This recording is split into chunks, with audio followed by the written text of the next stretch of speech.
common reasons that your digital marketing efforts are failing.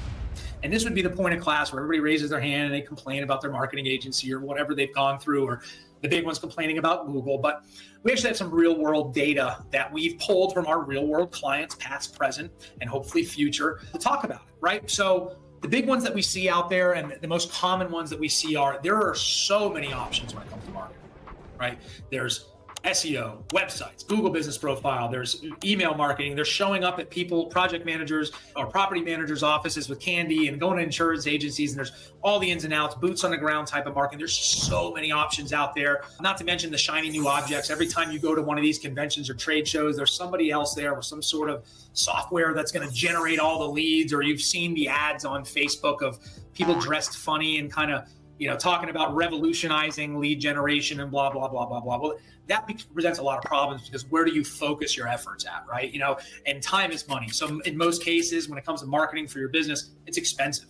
And the time that you spend to learn those mistakes is even more expensive than that, right? Your manpower, the just wasted time. You need to keep your businesses running, right? A lot of people out there will throw this back on the customer or the business owner. I'm guilty of it myself, is getting shiny new object syndrome or treating marketing like a magic pill, right? If you don't have your proper systems in place to onboard, offboard, do the work, procurement, HR, getting paid, you don't have the cash flow coming in consistently, you're really setting up a marketing agency for failure. I don't care if they're the best ones in the world. We don't claim to be the best. We just claim to do the best when it comes to the intent and keeping up with the current algorithm updates and everything that we need to be doing. But you got to be careful not to treat your marketing agency like a magic pill, because there is no such thing.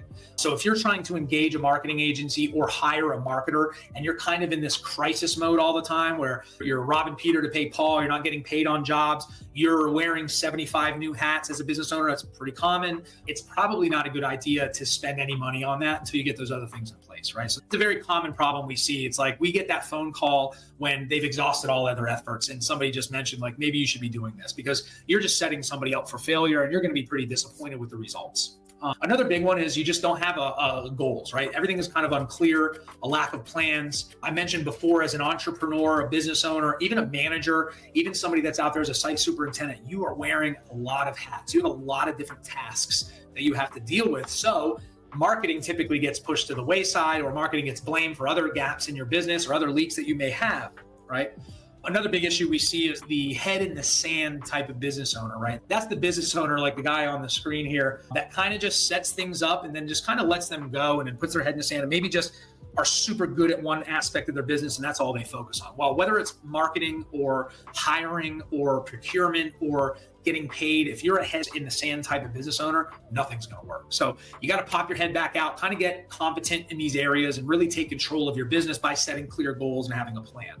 Another big one is mismanage expectations. Now, this falls on a couple different blame, right? So sometimes it's the marketing agency that's to blame, right? Everybody in the marketing world, there's a sales part of that, right? And part of the sales process is to bring you on to their business and sell you on their services. And sometimes with certain marketing agencies or even one-man shows, they're going to mismanage your expectations a little bit. They're going to promise, oh, we're going to guarantee this and guarantee that, and this is going to go better. And look what your last agency was doing, and kind of nitpick little things apart that might not even be something that moves the needle. So competency in what you're buying is pretty important when you're dealing with anybody, but you've got to have the right expectations. So a lot of the mismanaged expectations as well. So we'll take some of the blame off the marketing agency and then let's lump it in on the business owner. Is that business owner that's living in crisis mode, that has no history of spending money on digital marketing. They just think they need it. They want to need it. And typically they're in a position where their back's against the wall. They need money now, and they're going to engage in a marketing agency. And no matter what we tell them or your marketer tells them as far as timelines,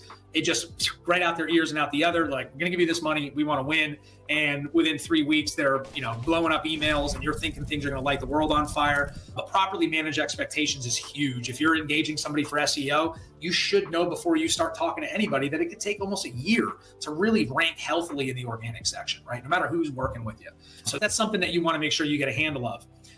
And the big one, I guess this is true in anything in life, is a lack of consistency. So you may have all the right things going on. You might be doing the right thing on everywhere, but you're constantly switching gears. You've got that shiny new object syndrome. You're, like a dog, you're taking a dog in a park that's full of squirrels, you're bouncing around. You're never going to get consistent and get to the end, right? If you're on a path and you're trying to head a certain direction, which is straight, and every once in a while you stop or you move over here to see if you can hitch a ride with somebody to make it a little bit quicker, 9 times out of 10, that's not going to work, right? If you want to lose weight or, get on a health kick, it's New Year's resolution time. By now, most of the people have already dropped their New Year's resolutions. Not saying I'm guilty of it or not guilty of it. There's neither here nor there. But if you're not consistent with it, you're not going to make it, right? So if you don't have goals, you are unclear about where you need to be, you have mismanaged expectations, your head is in the sand, and you're not consistent, you're not going to win at anything you do.